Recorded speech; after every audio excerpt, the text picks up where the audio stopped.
do you spot the pro in a sea of agents? Moving forward with the Dekker team. Moving forward together with the Dekker team.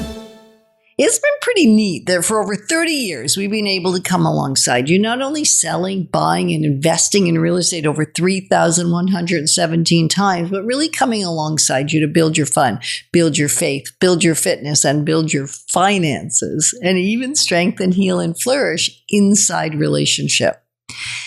It fascinates me that there is criteria that will actually make the difference in spotting the real deal, the one that can actually give you the great counsel. And it's not a glamorous social media presence. No, like it's not a beautiful Instagram. Well, it might be beautiful, but that certainly doesn't give you any true evidence if the person actually can do the work that they need to do for you and give you the counsel that you need and require and deserve. Yeah, and sometimes it's not they're putting their face on a park bench or on a bus bench or something like that. There are some key traits that you can spot a pro by and some questions you can ask. Wouldn't that be great to let our listeners know what they are? I think let's get started. Because there's a stat which kind of leads into one of the things you want to ask. And that is, how many clients do you help every year? Yeah, right? To buy or sell. Right. How many transactions because Real Trends says that right now in our current state, and it's always fluctuated somewhere around here in the last 36 years that I've been in the industry, somewhere around 5 or 6 homes per year is the average agent.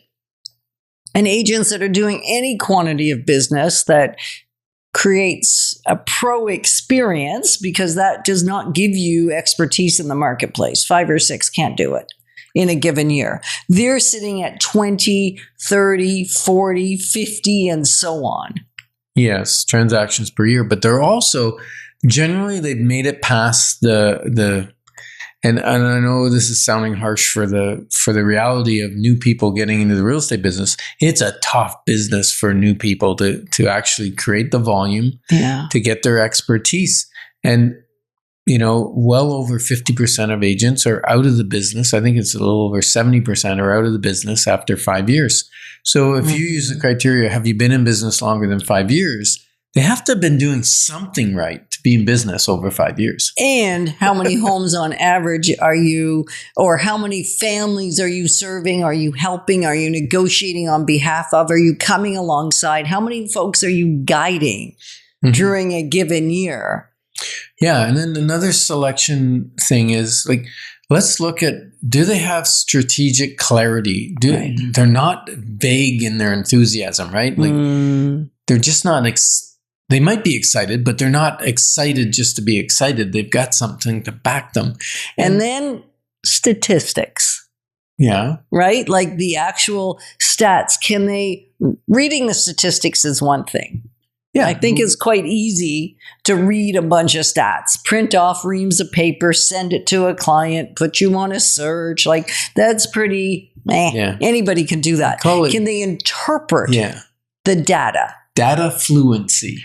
Data fluency. Can they move it, like you're saying, interpret it, and then move it to your specific house, your specific situation, your specific information about your mode of of moving, right? Like what's going on for you. And the other thing, Yetta, is do they own the real estate themselves? Oh, yeah. And to me, I often don't even think of asking that because I think, well, of course, every realtor owns a piece of real estate, at least one. We'll get into the investing and building wealth wisely. They better also own investment properties. But in my mind, it's like, why would you be in this industry if you don't believe in the product? And so. That's true. And then there's another myth that many, many smart people misunderstand. And they think that if they can get the lowest fee for service, then they're going to net the most amount of money for their house. And it's actually the reverse. Because a pro knows what value they bring. They know what it costs them to be in business. They know what their marketing costs are. Mm-hmm. And they know they need to be competitive. So it's not like they're way over the price of anybody else. But they're not the cheapest. They're not the lowest price. Well, they actually may be the highest value, though.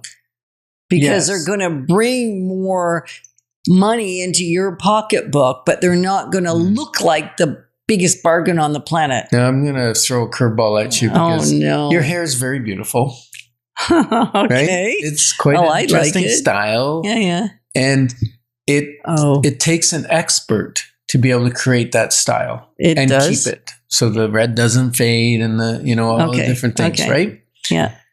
Now, if you go into a salon and there may be, this person does a $80 cut and dye, and I might be way out on my prices, and this one's $200, you can pretty much know this one just got out of school and the other one's been doing it for years and has experienced the issues, the problems, and knows how to avoid them. Right.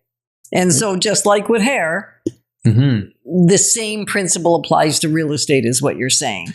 So you want to be able to hear in their language. A great question to ask a realtor when you're doing the interviewing, the consulting, you're having a conversation, considering working with them. If you're not driving, you might want to write these down. Yeah. The first one, which I think is the most brilliant of all of it, is, can you tell me a time where you've run up against a different opinion from your client than you have?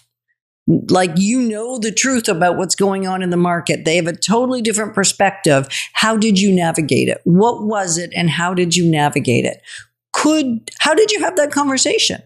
Because here's the reality. If they can't give you an example, they're probably not going to do that for you. Or they're not tested. They're not tested and proven.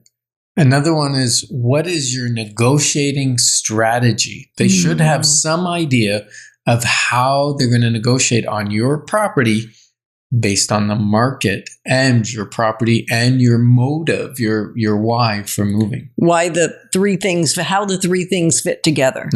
So strategy is not just, we're going to work every offer that comes in.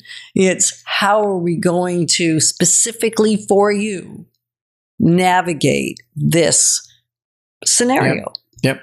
And then thirdly, how do you position my home in this particular market? There were markets where the price, it almost didn't matter what price you put on a house. Or what photos you took. We're not in that market right now, but you could price low, have a good negotiating strategy, and actually net way more money for them, right, than pricing high. And I've seen some agents fail at this. They're stuck in the past, and they put a house up for sale at a lower price with a delayed closing date, or delayed offer date, sorry. And then the offer date comes and goes and they don't get any offers. Because we're not, basically speaking, right now, there isn't an appetite for that in the marketplace. Right. Now, what's nice, though, is for the month of June. The month of June, prices rose slightly and sales were up 10% over the previous year for June. So we got a little delayed. So our normal summer drop is not necessarily here. So timing could still be good for you. Yeah. Yeah, we're glad that you joined us on Life's Inside Track, because when we move forward together, we've got this.